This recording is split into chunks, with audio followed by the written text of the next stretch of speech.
안녕하세요. 단발문고입니다. 여러분들과 헨리 데이빗 소로우의 월든을 함께 읽어보려고 하는데요. 사실 이 책이 매우 심오하고 다소 어렵게도 읽힐 수 있는 책이지만 이 책의 줄거리는 매우 심플합니다. 제가 한 문장으로 말씀드릴게요. 작가인 소로우가 월든 호숫가에서 통나무집을 짓고 2년 동안 살아가는 삶의 기록이에요. 정말 간단하죠. 저는 이 책을 읽으면서 한 문장 한 문장이 저에게 힐링 그 자체였어요. 사실 요즘이 그렇잖아요. 스마트폰을 잠시도 놓기 힘든 매일매일을 살고 있는데 이런 현재를 마주하면서 과연 내가 언제 온전한 휴식과 쉼을 느꼈는지 돌이켜보았습니다. 특히 저는 2장 부분이 매우 강렬했어요. 아무리 작은 우물이라도 하나의 가치는 있다. 발췌한 문장인데요. 월든의 2장, 이 전체를 찬찬히 읽어보도록 하겠습니다. 나는 어디서 살았으며 무엇을 위하여 살았는가? 인생의 어느 계절에 이르면 우리는 모든 장소를 자신이 살 집터로 생각해보는 습관을 갖게 된다. 그리하여 나는 내가 사는 곳으로부터 사방 12마일 이내에 있는 모든 땅을 살펴보았다. 나는 상상 속에서 모든 농장을 차례로 사들였다. 그것은 그 농장들이 전부 매물로 나왔고 그 가격을 내가 알고 있었기 때문이다. 나는 그 농장들을 하나하나 둘러보면서 거기서 자라고 있는 야생 사과를 맛보기도 하고 주인과 농사일에 대하여 환담을 나누기도 했다. 나는 마음속으로 가격에 상관없이 그들이 부르는 값을 다 주고 사들여서는 다시 그들에게 저당을 잡혔다. 심지어는 주인이 부르는 값보다 더 높은 가격을 매길 때도 있었다. 모든 것을 인수하면서 토지 문서만은 받지 않았는데 그것은 나 자신이 이야기하는 것을 즐기기 때문에 토지 문서 대신에 그의 말을 신용하기로 했던 것이다. 나는 그의 농장을 경작하면서 동시에 그 농부를 어느 정도 경작했으며 이런 일들을 충분히 즐긴 다음에는 농장을 다시 농부에게 맡기고 물러났다. 나의 이런 행적은 친구들로 하여금 나를 일종의 부동산 중개인으로 보게끔 하기에 충분했다.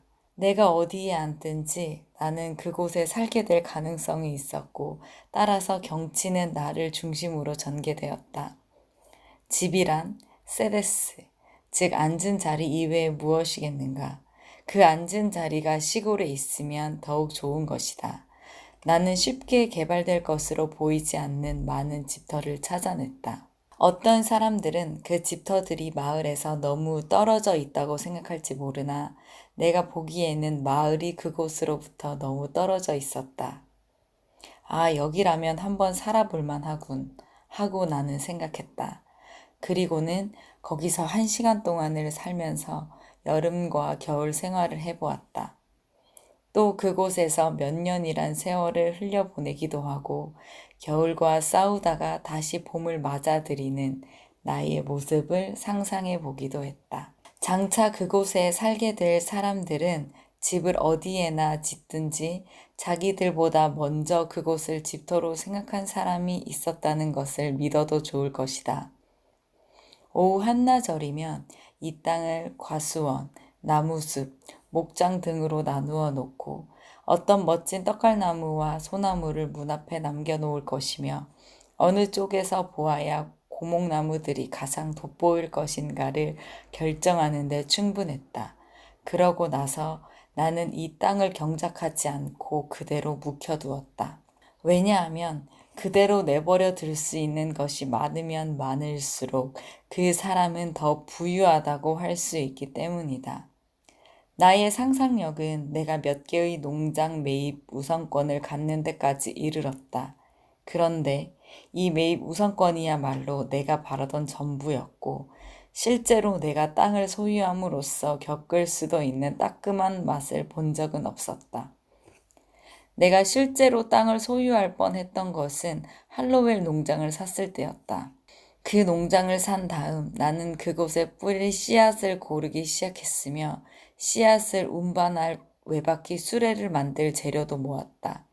그러나 땅 주인이 나에게 문서를 넘겨주기 전에 그의 아내의 마음이 바뀌어 농장을 팔지 않으려고 했고 땅 주인은 해약금 조로 내게 10달러를 주겠다고 했다. 이 자리에서 진실을 얘기하자면 나는 그때 가진 돈이라고는 10센트밖에 없었다. 그래서 나는 내가 10센트를 가진 사람인지, 농장을 가진 사람인지, 10달러를 가진 사람인지, 또는 이 모든 것을 전부 가진 사람인지, 나의 산술 능력으로는 헤아릴 길이 없었다. 그러나 나는 그 사람더러 10달러도, 농장도 그냥 두라고 했다. 왜냐하면 나는 이 농장을 이미 소유할 만큼 소유했기 때문이다. 아니, 그보다는 관용을 베풀어 내가 산 값에 농장을 되팔고 그가 풍족한 사람이 아니므로 그 위에 10달러를 얹어 주었다고 하는 것이 나을 것 같다. 그러고서도 나에게는 10센트와 씨앗과 외바퀴 수레를 만들 재료가 아직 남아 있었다. 그리하여 나는 나의 청빈에 아무런 손상을 입히지 않고도 잠시 동안이나마 부자가 된 경험을 갖게 되었다. 그러나 나는 농장의 경치만은 그대로 소유하기로 했으며 그 후에도 손수레를 사용하는 일이 없이 해마다 경치의 소득을 거두어 왔다. 경치에 관해서라면 나는 내가 바라보는 모든 것의 군주이며 세상에 내 권리를 의심하는 자는 하나도 없다. 나는 종종 시인이 어느 농장의 가장 값진 부분을 즐기고 물러나는 것을 보는데 이때 무뚝뚝한 농부는 그 시인이 그저 야생사과 몇 개를 따갔으려니 하고 생각할 뿐이다. 그 농부는 시인이 그의 농장을 눈에 보이지 않는 가장 훌륭한 울타리인 운율 안에 옮겨놓고 거기에 가둔 채 젖을 짜고 지방분을 걷어낸 다음 크림은 전부 떠갔으며 자기에게는 찌꺼기 우유만을 남겨놓았다는 것을 몇 해를 두고도 알지 못하는 것이다. 내가 보기에 할로웰 농장의 가장 큰 매력은 우선 그곳이 완전히 외진 곳에 자리 잡고 있다는 점이었다. 그 농장은 마을에서 2마일쯤, 그리고 가장 가까운 이웃과도 반마일쯤 떨어져 있었으며 큰 길과도 넓은 밭을 사이에 두고 있었다. 다음에는 강을 끼고 있다는 점인데 주인 말로는 이 강의 안개가 봄철의 서리로부터 농장을 보호해 준다고 했지만 나에게는 아무래도 상관없었다. 폐허 같은 모습을 한 회색집과 외양간, 다 허물어가는 울타리도 내 마음을 끌었다. 이 울타리는 나와 전 주인 사이에 상당한 간격을 두었다. 속이 비고 이끼로 덮여 있는 사과나무들도 있었는데 토끼들이 다 갉아먹은 흔적이 있어 이웃에 어떤 녀석들이 사는지를 말해주었다. 그러나 무엇보다도 큰 매력은 예전에 내가 배를 타고 이 강을 거슬러 올라가던 때의 추억이었다. 그때 이 집은 무성하게 숲을 이루고 있는 붉은 단풍나무들에 가려 보이지 않았고 숲 사이로 이 집의 개가 짖는 소리만 들려왔다.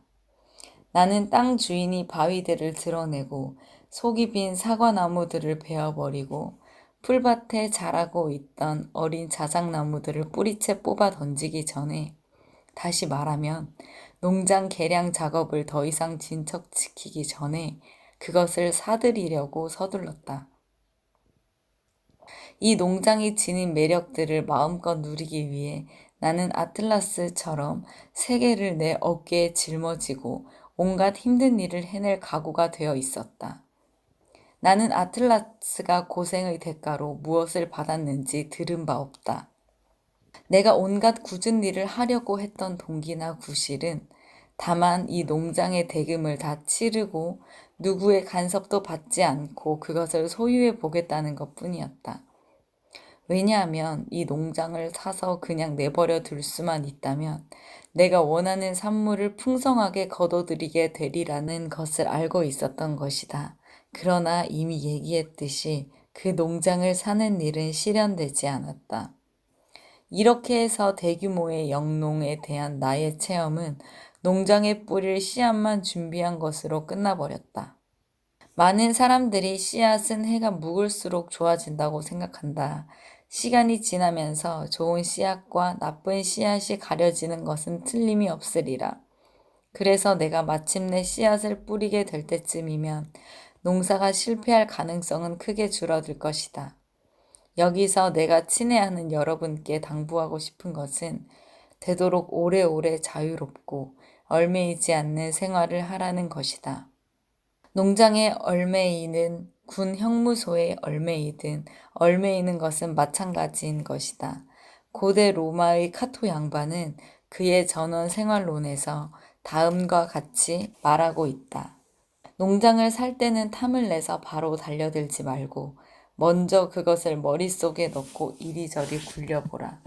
그것을 살펴보는 데에 수고를 아끼지 말 것이며 한번 돌아보는 것으로 충분하다고 생각하지 말라. 만약 그것이 좋은 농장이라면 자주 가서 보면 볼수록 더 마음에 들게 될 것이다. 이제 나는 어떤 농장을 탐내 바로 달려들어 사지는 않을 것이며 살아생전 계속 그것을 둘러볼 생각이다. 그리고 죽어서 거기에 먼저 묻히면 그 땅은 더욱더 내 마음에 들게 될 것이다. 여기에서 이야기하려는 실험은 같은 종류의 두 번째 실험으로 편의상 2년간의 체험을 하나로 묶어서 좀 더 자세히 묘사해 볼 생각이다. 이미 말한 것처럼 나는 절망을 주제로 한 시를 쓰려는 것이 아니고 횃대 위에 올라앉은 아침의 수탉처럼 한번 호기 있게 울어보려고 하는 것이다. 그것이 이웃 사람들의 잠을 깨우는 결과밖에 얻지 못하더라도 말이다. 내가 처음 숲속에서 살기 시작한 날은 다시 말해서 나뿐만 아니라 밤까지도 그곳에서 지내기 시작한 날은 우연히도 1845년의 독립기념일, 즉 7월 4일이었다. 그때 나의 집은 겨울을 날 준비가 미처 되지 못한 채 비만 겨우 막아주고 있었다. 회벽도 굴뚝도 없었으며 벽은 비바람에 시달리고 햇빛에 바른 거친 판자들로 되어 있었다. 판자들 사이에는 넓은 틈들이 있어 밤에는 서늘했다. 곧게 다듬은 하얀 나무 기둥들과 새로 대패질한 문과 창문들은 집 전체에 깨끗하고 시원한 느낌을 주었다. 특히 아침에 제목들이 이슬에 젖어 있을 때는 더욱 그랬다. 그런 때면 나는 점심때까지는 나무에서 향기로운 수지라도 베어 나오지 않을까 하는 생각을 하곤 했다. 나의 상상 속에서 이 집은 다소나마 그러한 여명의 특징을 하루 종일 지니고 있었으며 내가 1년 전에 방문했던 산 위의 어떤 집을 기억나게 했다. 그 집은 회벽을 붙이지 않은 바람이 잘 통하는 오두막집이었는데 신이 여행하다 들르기라도 하고 여신이 옷자락을 끌며 서성일 만한 집이었다. 내 집 위를 스쳐가는 바람은 산마루를 스쳐가는 그런 바람이었다. 그 바람은 지상의 음악을 끊겼다 이어지는 선율을, 다시 말해 지상의 음악 중 천상에 속하는 부분만을 실어다 주었다. 아침 바람은 끝없이 불며 창조의 신은 중단되지 않는다. 그러나 그것을 듣는 귀를 가진 사람은 드물다. 올림포스 산은 속세를 한 발자국만 벗어나면 어디에나 있다. 내가 이 집을 갖기 전에 소유해본 유일한 집은 보트를 제외하면 이따금 여름에 여행을 할 때 사용하던 텐트 하나뿐이었다. 이 텐트는 돌돌 말려 지금은 다락에 처박혀 있다. 그러나 보트는 이 사람 저 사람의 손을 거쳐 시간의 강을 타고 흘러가 버렸다. 이제 좀 더 듬직한 집을 마련하였으니 이 세상에 정착하는 일에 한 걸음 더 나아갔다고 할 수 있으리라. 그처럼 가벼운 겉옷만을 걸친 이 집의 뼈대는 내 주위에 형성된 하나의 결정체 같은 것이었고 집을 지은 사람인 나에게 반응을 했다. 이 집은 윤곽만을 그린 그림처럼 암시적이었다. 나는 구태여 바람을 쐬기 위해 밖에 나갈 필요가 없었다. 집안의 공기가 조금도 그 신선함을 잃지 않았기 때문이다. 집안에 있었다기보다는 차라리 문 뒤에 앉아 있었다고 하는 표현이 옳을 것인데 그것은 비가 몹시 오는 날도 마찬가지였다. 인도의 옛시 하리반사를 보면 새들이 없는 집은 양념을 치지 않은 고기와도 같다라는 말이 있다. 나의 집은 그렇지 않았으니 나는 갑자기 나 자신이 못 새들의 이웃이 되었다는 것을 깨달았다. 내가 새들을 잡아두어서가 아니라 내 보금자리를 그들 곁에 만들므로써 그렇게 된 것이었다. 나는 채마밭이나 과수원 주위에서 흔히 볼 수 있는 새들뿐 아니라 마을 가까이에 와서 노래 부르는 일이 전혀 또는 거의 없는 보다 야성적이었고 보다 우리의 흥분을 자아내는 숲속의 노래꾼들인 티티새, 개똥집박이, 붉은 풍금조, 바위 종다리, 쏙독새와 그 밖에 많은 새들과 더욱 가까운 사이가 되었다. 내 집이 그 길목에 자리 잡고 있던 작은 호수는 콩고드 마을로부터 약 1마일 반 남쪽에 위치하고 있는데 그것보다 약간 지대가 높았으며 그 마을과 링컨 마을 사이에 있는 커다란 숲의 한가운데에 있었다. 그리고 이 근처의 들판 중에서 유일하게 이름이 나 있는 콩고드 싸움터로부터는 2마일쯤 남쪽에 위치하고 있었다. 내 집은 숲에 묻혀 있다시피 했기 때문에 역시 숲으로 덮여 있는 반마일쯤 떨어진 맞은편 호숫가가 나의 가장 먼 지평선을 이루었다. 처음 일주일 동안은 호수를 바라볼 때마다 그것이 마치 산 허리에 자리 잡은 산상 호수인 것처럼 느껴졌으며 호수의 바닥이 다른 호수의 수면보다 훨씬 높은 것 같은 느낌을 떨칠 수 없었다. 해가 떠오르기 시작하면 호수는 안개의 잠옷을 벗고 여기저기 부드러운 잔물결이나 잔잔한 수면이 점차 모습을 드러냈으며 안개는 무슨 밤의 비밀 회의를 끝낸 유령들처럼 살금살금 숲의 모든 방향으로 빠져나가는 것이었다. 이슬마저도 산 허리에서 그러듯이 여느 곳보다 더 늦게까지 나뭇잎에 맺혀 있는 것 같았다.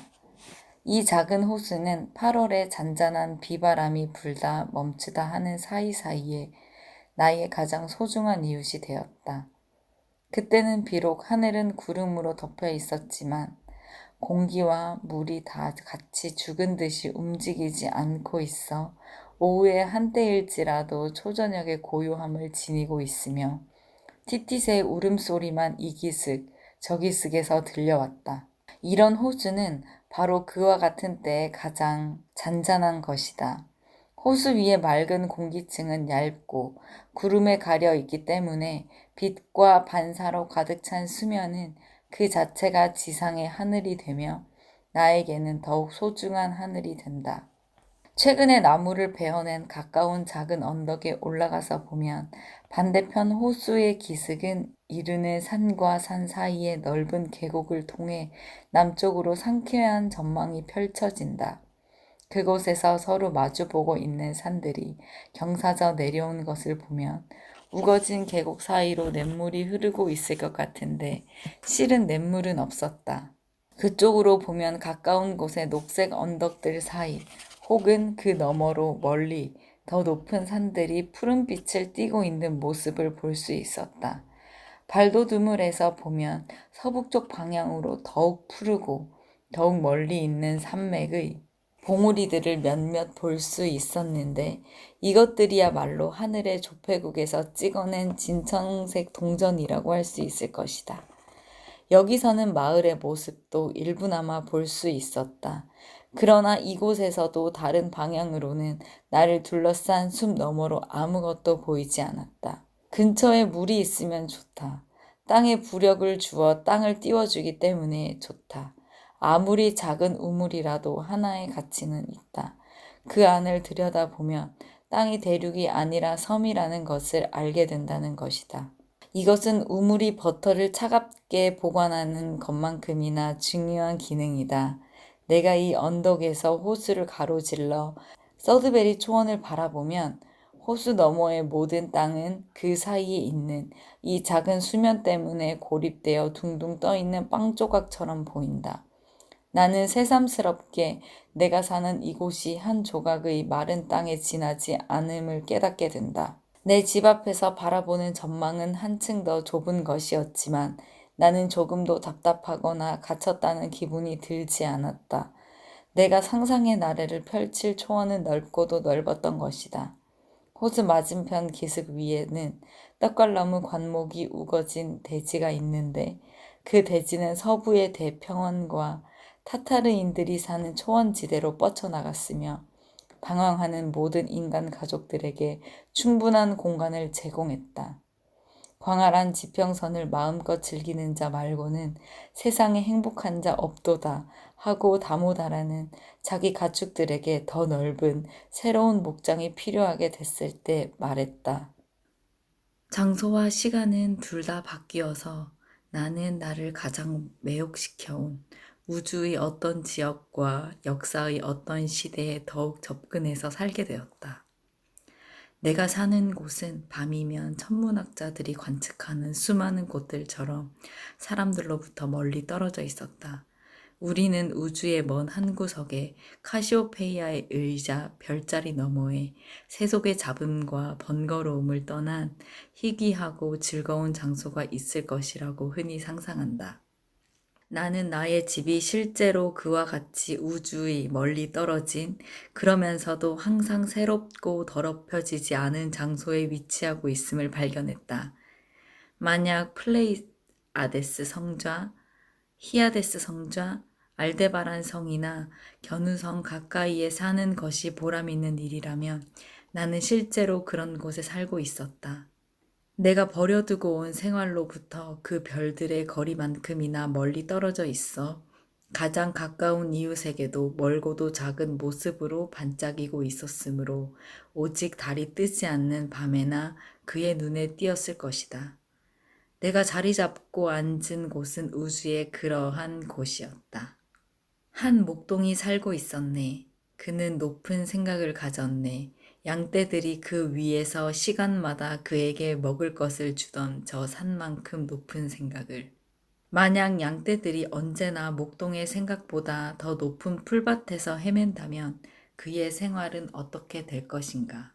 아침은 언제나 나의 생활을 자연 그 자체처럼 소박하고 순결하게 지키라는 초대장과도 같았다. 나는 옛 그리스 사람들처럼 항상 새벽에 여신을 숭상해왔다. 나는 매일 아침 일찍 일어나 호수에서 멱을 감았다. 이것은 하나의 종교적 행사였으며 내가 행한 최선의 일 중 하나였다. 중국 탕왕의 욕조에는 다음과 같은 말이 새겨져 있었다고 한다. 날마다 그대 자신을 완전히 새롭게 하라. 날이면 날마다 새롭게 하고 영원히 새롭게 하라. 나는 그 말에 전적으로 동감한다. 아침은 영웅의 시대를 다시 불러온다. 이른 새벽에 문과 창문을 활짝 열어놓고 앉아 있노라면 모기 한 마리가 들릴 듯 말 듯 잉잉거리며 집안을 날아다니는 소리가 들린다. 그런데 나는 볼 수도 상상할 수도 없이 날고 있는 모기의 웃음소리에 명성을 노래한 그 어떤 나팔소리 못지않은 감명을 받는 것이다. 그것은 호머의 진홍곡이었다. 그 자체가 일리아드와 오디세이 같은 공중의 서사시로서 자신의 분노와 방황을 노래하고 있었다. 거기에는 어떤 우주적인 것이 있었다. 그 모기 소리는 이 세계의 끝없는 힘과 번실력에 대한 지속적인 광고였다. 하루 중 가장 기억할 만한 때인 아침은 잠이 깨는 시간이기도 하다. 이 시각에 우리는 잠이 제일 적다. 우리 몸 안의 어떤 부분, 밤낮을 가리지 않고 잠만 자는 어떤 부분이 적어도 이때의 1시간 동안은 깨어 있다. 어느 하인이 기계적으로 흔들어서가 아니라 우리 자신의 천재성에 의해 깨워지고 공장의 종소리 대신 천상의 부드러운 음악을 들으면서 향기가 가득한 가운데 새롭게 얻은 힘과 우리 내부의 열망에 의해 깨워질 때만 전날보다 더 고귀한 삶은 시작될 수 있으며 어둠은 그 열매를 맺고 빛에 못지않게 소중한 것임을 입증하게 된다. 그렇지 못한 날은 그것을 하루라고 부를 수 있을지는 모르나 별로 기대해 볼 것이 없는 날인 것이다. 하루하루가 그가 이때까지 더럽힌 시간보다 더 이르고 더 성스러운 새벽의 시간을 담고 있다는 것을 믿지 않는 사람은 인생에 이미 절망한 사람이며 어두워져 가는 내리막길을 걷는 사람이다. 매일 밤 인간이 감각적인 생활을 부분적으로 중단하면 그의 영혼 내지 그 기관들로 활력을 되찾고 새날을 맞을 그의 천재성은 고귀한 삶을 어느 정도나마 성취하기 위하여 또 한 번의 시도를 하게 된다. 모든 기념할 만한 사건은 아침 시간에 또는 아침의 분위기 속에서 이루어진다. 베다의 경전들은 모든 지성은 아침과 함께 깨어난다고 말했다. 시와 예술, 그리고 가장 아름답고 훌륭한 인간 활동은 그러한 아침 시간에서 유래된다.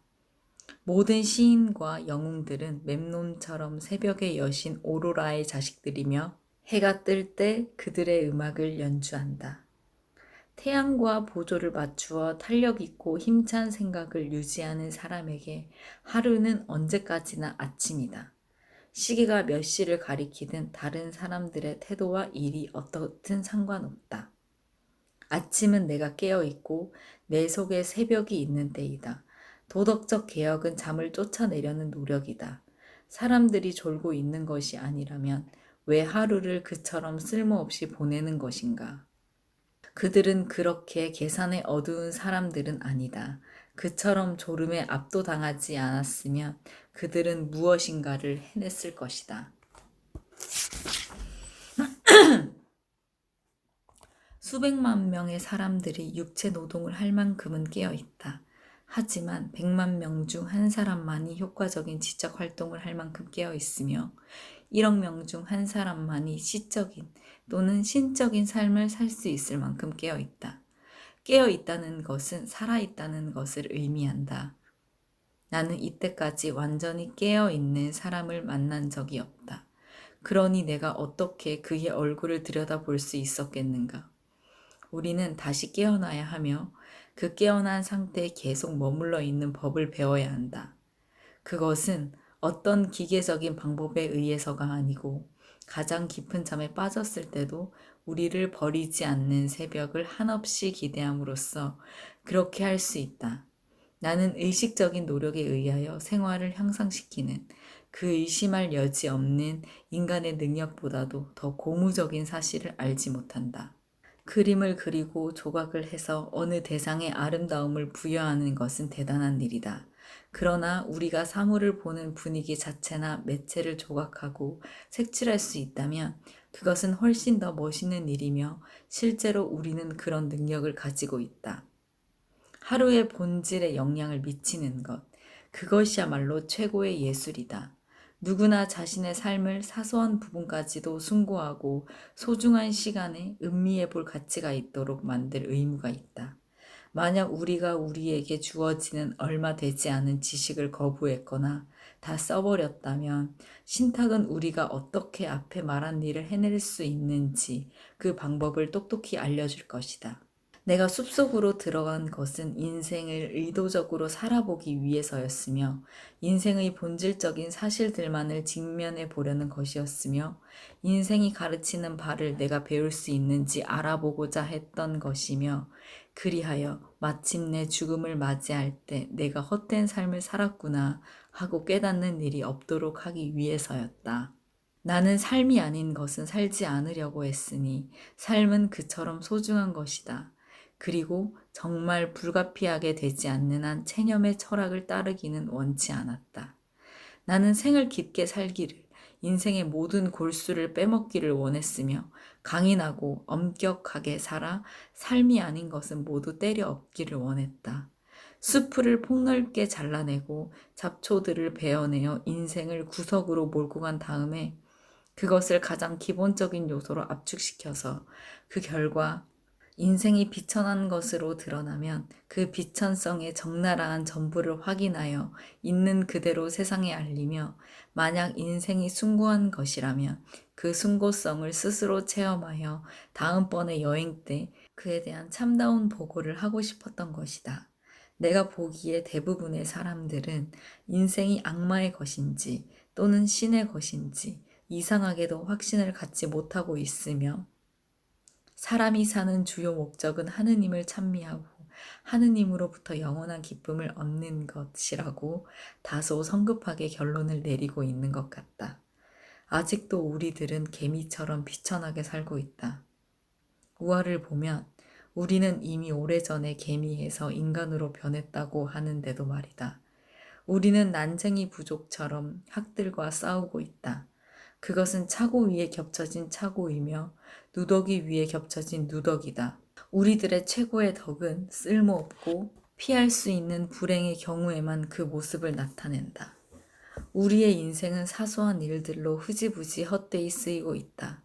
정직한 사람은 셈을 할 때 10손가락 이상을 쓸 필요가 거의 없으며, 극단의 경우에는 발가락 10개를 더 쓰면 될 것이고 그 이상은 하나로 묶어버리면 될 것이다. 간소하게, 간소하게, 간소하게 살라. 제발 바라건대 여러분들의 일을 2가지나 3가지로 줄일 것이며 100가지나 1000가지가 되도록 하지 말자. 100만 대신에 5이나 6가지만 셀 것이며 계산은 엄지손톱에 할 수 있도록 하라. 문명 생활이라고 하는 이 험난한 바다 가운데서는 구름과 태풍과 유사와 그리고 1000가지하고도 1가지의 상황을 파악해야 하므로 배가 침몰하여 바다 밑에 가라앉아 목표 항구에 입항하지 못하는 사태가 벌어지지 않도록 하기 위해서는 추측 항법으로 인생을 살아갈 수밖에 없으며, 따라서 뛰어난 계산가가 아니면 성공하기 어려운 것이다. 간소화하고 간소화하라. 하루에 3끼를 먹는 대신 필요할 때 1끼만 먹어라. 100가지 요리를 5가지로 줄여라. 그리고 다른 일들도 그런 비율로 줄이도록 하라. 지금 우리의 인생은 독일 연방과도 같다. 독일 연방은 수많은 군소 국가들로 되어 있고 그 국경선은 항상 변하고 있어 독일 사람 자신도 지금 국경선이 어떻게 되어 있는지를 알지 못한다. 우리의 국가 자체도 수많은 내부적 개선에도 불구하고 걷잡을 수 없이 비대해진 조직체가 되어 있다. 이 조직체는 지금 가구가 어지럽게 널려 있고 자기가 쳐놓은 덫에 자기가 걸린 상태에 있으며, 사치와 무모한 낭비 그리고 치밀한 계산과 보람된 목적의 결여로 인해 파산 상태까지 와 있다. 이 나라의 100만 가정 역시 이와 다를 바 없는 처지에 놓여 있다. 이런 과정과 이런 국가에 대한 유일한 구제책은 엄격히 절약하고 스파르타인들 이상으로 생활을 간소화하고 목표의식을 향상시키는 것뿐이다. 지금 우리의 국가는 너무 서두르고 있다.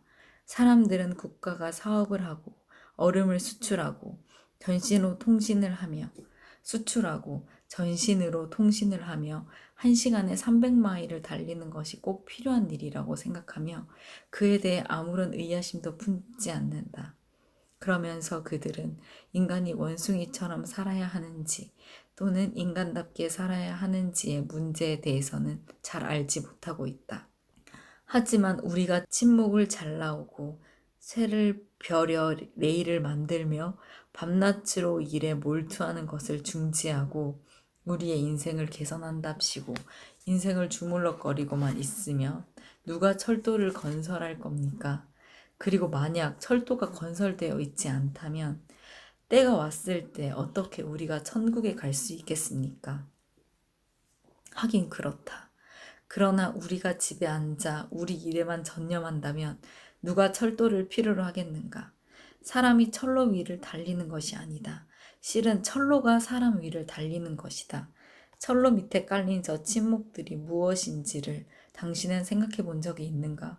침묵 하나하나가 사람인 것이다. 아일랜드인이든 미국 토박이든 사람인 것이다. 이 사람들 위에 레일을 깔고 모래를 덮은 다음 기차는 미끄러지듯 그 위를 달린다. 그들은 정말 좋은 침묵들이다. 그리고 몇 년마다 한 번씩 새로운 침묵들이 깔리고 기차는 계속 그 위를 달린다. 그러므로 어떤 사람들이 철로 위를 달리는 즐거움을 맛본다면 다른 사람들은 그 밑에 깔리는 불운을 당하게 되는 것이다. 기차가 목류 상태에서 걸어가던 사람 하나를 치어 그의 잠을 깨워 놓으면 사람들은 기차를 세우고 이것이 무슨 예외적인 사건이라도 된 것처럼 야단법석을 떤다. 침묵들을 움직이지 않게 제자리에 고정시켜 두려면 5마일 지점마다 상당수의 인원을 배치할 필요가 있다는 말을 듣고는 기쁜 마음이 들었다. 왜냐하면 이것은 그들이 언젠가는 다시 깨어날 것이라는 징조니까. 왜 우리들은 이렇게 쫓기듯이 인생을 낭비해 가면서 살아야 하는가? 우리는 배가 고프기도 전에 굶어 죽을 각오를 하고 있다. 사람들은 제때의 한 바늘이 나중에 9바늘의 수고를 막아준다고 하면서 내일의 9바늘 수고를 막기 위해 오늘의 1000바늘을 꿰매고 있다. 일. 하지만 우리는 이렇다 할 중요한 일 하나 하고 있지 않다. 단지 무도병에 걸려 머리를 가만히 놔둘 수가 없을 뿐이다. 내가 만약 불이 난 것처럼 지금 교회의 종을 몇 번 치기라도 하면 콩코드 주변의 자기 농장에서 일하는 모든 남자들, 오늘 아침까지만 해도 그처럼 여러 가지 일로 바쁘다고 변명하던 이 남자들은 물론 아이들과 여자들까지도 만사를 제쳐두고 종소리를 듣고 달려올 것이다. 그러나 진실을 말하자면 불을 끄려는 것보다는 불구경을 하려는 목적이 더 크다고 할 수 있다. 어차피 타버릴 것이라면 또 불을 낸 것은 우리가 아니니까 하면서 말이다. 그렇지 않다면 불 끄는 것을 구경하고 그 작업에 한몫 끼려는 것인데 왜냐하면 불 끄는 것도 꽤 재미있는 일이기 때문이다. 그들에게는 불타는 건물이 마을의 교회라도 상관이 없는 것이다. 점심을 먹고 한 30분쯤 낮잠을 자던 사람이 깨자마자 고개를 쳐들고 무슨 뉴스 없소? 하고 물어본다.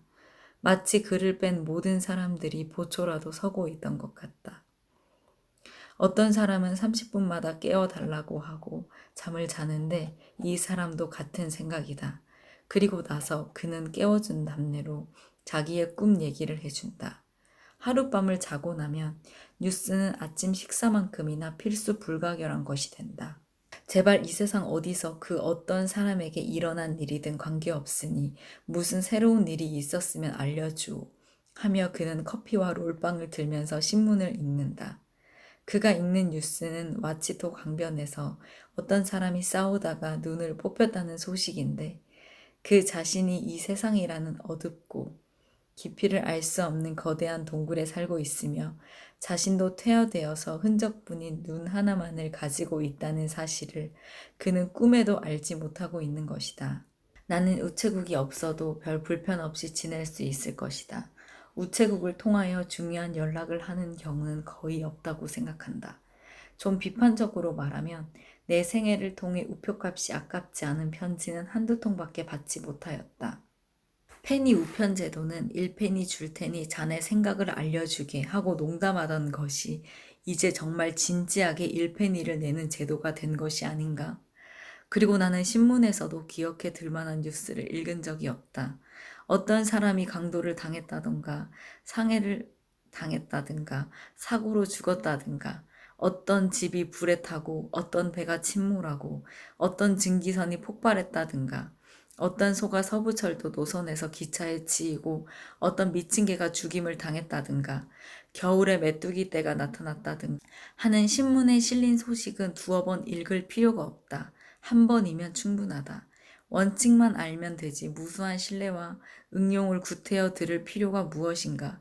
철학자에게 소위 뉴스라는 것은 모두 가십에 지나지 않으며 그것을 편집하거나 읽는 사람은 차나 마시고 있는 늙은 부인네들인 것이다. 그런데 이 가십에 걸신 들린 사람이 적지 않게 있는 것 같다. 얘기를 들으니 얼마 전에 어느 신문사 사무실에 근착 해외 뉴스를 알려고 사람들이 몰려드는 바람에 그 회사의 통유리 몇 장이 깨져나갔다고 한다. 그런데 이 해외 뉴스라는 것은 웬만큼 기지가 있는 사람이라면 12개월 전이나 또는 12년 전에 꽤 정확하게 작성할 수 있는 것이었다고 나는 진지하게 생각한다. 가령 스페인을 예로 들어보면 돈 카를로스나 인판타 공주나 돈 페트로 같은 정계 인사들의 이름과 세빌리아나 그라나다 같은 지명을 그때그때 적당히 집어넣어 기사를 만들되 특별한 얘기거리가 없을 때는 투에 관한 이야기를 실으면 그것이 그대로 스페인의 실상이 될 것이며 신문에 나온 똑같은 제목의 간결하고 명료한 기사들 못지않게 스페인의 정확한 현황 또는 무질서의 상태를 우리에게 전달해 줄 것이다. 영국에 관해 이야기하자면 그 나라에서 발생한 중요 뉴스 가운데서 가장 최근 것은 1649년의 혁명이었다. 당신이 영국의 1년 평균 농산물 수확량을 이미 알고 있다면 영국의 농업을 대상으로 한 투기에 관계하지 않는 한 이 문제에 다시 신경을 쓰지 않아도 될 것이다. 나처럼 신문을 별로 보지 않는 사람이 판단한다면 외국에서는 새로운 일이 전혀 일어나지 않는다고 해도 과언이 아니다. 이것은 프랑스에서 자주 일어나는 혁명을 포함해서 하는 이야기이다. 뉴스가 도대체 무엇인가? 그보다는 시간이 지나도 낡지 않는 것을 아는 일이 얼마나 중요한가? 위나라의 대부 거베곡은 공자에게 사람을 보내 근황을 물었다. 공자는 사자를 자기 옆에 앉히고 그 옆에 다음과 같이 물었다. 그대의 주인은 지금 무엇을 하시는가? 사자는 공손히 대답했다. 저의 주인은 스스로의 허물을 줄이려고 하시지만 여의치 않사옵니다. 사자가 간 다음에 공자는 말했다. 좋은 사자로다. 참 좋은 사자로다. 목사는 주일의 마지막 날인 휴일에 지루하기 짝이 없는 설교로 졸린 농부의 길을 또 한 번 괴롭히는 대신 우레와 같은 목소리로 야단을 쳐야 할 것이다. 서라, 멈춰라. 겉으로는 빠른 척하면서 왜 그리도 느린가 하고 속임수와 기만이 가장 건전한 진실로 존중을 받고 있으며 반면에 진실은 거짓으로 여겨지고 있다. 만일 사람들이 진실만을 똑바로 보고 속임수를 용납하지 않는다면 우리의 삶은 지금과는 달리 동화나 아라비안 나이트의 이야기처럼 즐거운 것이 될 것이다. 만약 우리가 필연적인 것과 당연히 존재할 권리가 있는 것만을 존중한다면 음악과 시가 거리에 흘러넘칠 것이다. 우리가 서두르지 않고 분별력을 발휘할 때 오직 위대하고 가치 있는 것들만이 항구적이고 절대적인 가치를 지니고 있다는 것을 깨닫게 될 것이며 사소한 두려움이나 사소한 쾌락은 참된 현실의 그림자에 지나지 않는다는 것을 알게 될 것이다. 이 숭고한 진리는 항상 우리에게 용기를 준다. 사람들은 눈을 감아버리거나 졸거나 또는 허식적인 것에 속아 넘어가기로 동의함으로써 자신들의 인습적인 일상생활을 확립시킨다. 아직도 이 일상생활은 순전한 허구의 토대 위에 세워져 있다. 이제 막 소꿉놀이나 하면서 인생을 배우는 어린이들이 어른들보다 인생의 참다운 법칙들과 관계들을 더 명확하게 분간해낸다. 어른들은 인생을 가치 있게 살지도 못하면서 경험에 의해서 바꾸어 말하면 실패에 의해서 자기들이 아이들보다 더 현명하다고 생각하는 것이다. 나는 한 힌두교 서적에서 다음과 같은 것을 읽었다. 옛날에 어떤 왕자가 있었는데 갓난아이 때 왕국에서 쫓겨나 숲의 나무꾼에 의하여 길러졌다. 그는 이런 상태에서 어른이 되었는데 스스로를 같이 사는 미개 부족의 한 사람으로만 생각하고 있었다. 그런데 어느 날 부왕의 대신이 그 젊은이를 발견하여 그의 신분을 알려주었으며 그는 자신의 신분에 대한 오해를 풀고 자신이 왕자임을 알게 되었다. 그 힌두교 처리는 계속해서 말했다. 이와 같이 영혼도 자신이 처해 있는 환경으로 인해 자기의 본성에 대하여 오해를 한다. 그러다가 어느 거룩한 스승이 진리를 밝혀주면 그때야 자신이 브라흐마라는 것을 알게 된다. 우리 뉴 잉글랜드 주민들이 현재와 같이 비천한 생활을 하는 이유는 우리가 사물의 표면을 꿰뚫어 보는 눈을 가지지 못했기 때문이라고 나는 생각한다. 우리는 존재하고 있는 것처럼 보이는 것을 실제로 존재한다고 생각한다. 만약 어떤 사람이 이 마을을 돌아다니며 오직 진실만을 본다고 한다면 이 마을의 중심부인 밀담은 어디로 가겠는가? 만약 그가 거기서 본 진실을 우리에게 묘사한다면 우리는 그가 말하는 장소를 알아보지 못할 것이다. 공회당이나 재판소나 형무소나 상점이나 주택을 보라. 진실한 눈으로 응시할 때 과연 그것들이 무엇이겠는가를 말해보라. 그러면 말하는 도중 그것들은 모두 산산조각이 날 것이다. 사람들은 진리가 멀리 어딘가에 있는 것으로 생각한다. 그들은 진리가 우주의 외곽 어디에, 가장 멀리 있는 별 너머에, 아담의 이전에, 혹은 최후의 인간 다음에 있는 것으로 생각한다. 물론 영원 속에는 진실하고 고귀한 무엇이 있다. 그러나 이 모든 시간과 장소와 사건은 지금 여기에 있는 것이다. 하느님 자신도 현재의 순간에 지고의 위치에 있으며 과거와 미래를 포함하여 그 어느 시대도 지금보다 더 거룩하지는 않은 것이다. 우리는 우리를 둘러싸고 있는 진실을 계속적으로 흡입하고 그 안에 적셔짐으로써만 비로소 숭고하고 고결한 것을 파악할 수 있는 능력을 얻게 된다. 우주는 끊임없이 그리고 순수히 우리의 착상에 응답해준다. 우리가 빠르게 가든 느리게 가든 우리의 길은 우리를 위하여 마련되어 있다. 그렇다면 우리의 인상을 새로운 구상을 하면서 보내도록 하자. 시인이나 예술가가 아무리 아름답고 고상한 구도를 가졌더라도 후세 자손들 중에 누군가가 그것을 완성시키지 못한 적은 아직 없다. 하루를 자연처럼 의도적으로 보내보자. 그리하여 호두 껍데기나 모기 날개 따위가 선로 위에 떨어진다고 해서 그때마다 탈선하는 일이 없도록 하자. 아침에는 일찍 일어나서 식사를 하든 또는 거르든 차분하게 마음의 평온을 유지하자. 손님이 오든 또는 가든 종이 울리든 아이들이 울든 단호하게 하루를 보내도록 하자. 왜 우리가 무너져 내려 물결에 떠내려 가야 하는가? 정오의 얕은 모래톱에 자리 잡은 점심이라는 이름의 저 무서운 경류와 소용돌이 속에 휘말리지 않도록 하자. 이 위험을 이겨내면 당신은 안전한 데로 들어서게 된다. 나머지는 내려가는 길이기 때문이다.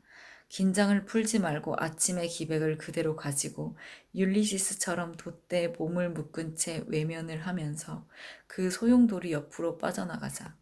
만약 기적이 울면 목이 쉴 때까지 울도록 내버려 두자. 종이 울린다고 해서 우리가 뛰어갈 이유가 있는가? 우리는 이것들이 내는 음악 소리가 어떤 것인지 생각해 볼 뿐이다. 이에 침착하게 자리를 잡고 작업을 시작해 보자. 그리하여 의견, 선입관, 전통, 망상과 외양이라는 이름의 진흙 구더기 속에 발을 넣고 아래로 뚫고 나가 지구를 덮고 있는 충격층을 지나서 파리와 런던, 뉴욕과 보스턴과 콩코드를 지나고 교회와 국가, 시와 철학과 종교를 지나서 마침내 우리가 바로 이것이야, 여기가 틀림없어 라고 말할 수 있는 진실이라는 이름의 단단한 바위에 닿을 때까지 내려가 보자. 이제 거점을 마련했으며 홍수와 서리가 불 아래쪽으로 성벽이나 국가의 토대를 닦을 수 있는 장소, 안전하게 램프 기둥을 세울 수 있고 어쩌면 측량 계기를 하나 달 수 있는 장소를 만들어 보자. 이 측량 계기는 나일강 계기가 아니고 진실의 계기로서 이것을 보고 거짓과 허식의 홍수가 때때로 얼마나 깊게 범람했던가를 후세 사람들이 알 수 있도록 말이다. 만약 당신이 사실과 직면하여 똑바로 선다면 마치 그것이 아랍인의 시널도이기라도 한 것처럼 태양이 그것의 양면의 번쩍임을 볼 것이고 그 날카로운 칼날이 당신의 심장과 골수를 갈라놓은 것을 느낄 것이며 그리하여 당신은 행복감 속에서 삶을 마치게 되리라. 죽음이든 삶이든 우리는 오직 진실만을 갈구한다. 만약 우리가 정말 죽어나가는 것이라면 우리의 목 안에 죽음의 가래 끓는 소리를 들으며 사지가 차가워지는 것을 느끼도록 하자. 그러나 우리가 살아있는 것이라면 우리가 할 일을 해나가도록 하자. 시간은 내가 낚시질하는 강을 흐르는 물에 지나지 않는다. 나는 그 강물을 마신다. 그러나 물을 마실 때 모래바닥을 보고 이 강이 얼마나 얕은가를 깨닫는다. 시간의 얕은 물은 흘러가 버리지만 영혼은 남는다. 나는 더 깊은 물을 들이키고 싶다. 별들이 조약돌처럼 깔린 하늘의 강에서 낚시를 하고 싶다. 나는 셈을 전혀 할 줄 모른다. 알파벳의 첫 글자도 모른다. 나는 태어나던 그날처럼 현명하지 못함을 항상 아쉬워한다. 지성은 식칼과 같다. 그것은 사물의 비밀을 식별하고 헤쳐 들어간다. 나는 필요 이상으로 나의 손을 바쁘게 놀리고 싶지 않다. 나는 머리가 손과 발이기 때문이다.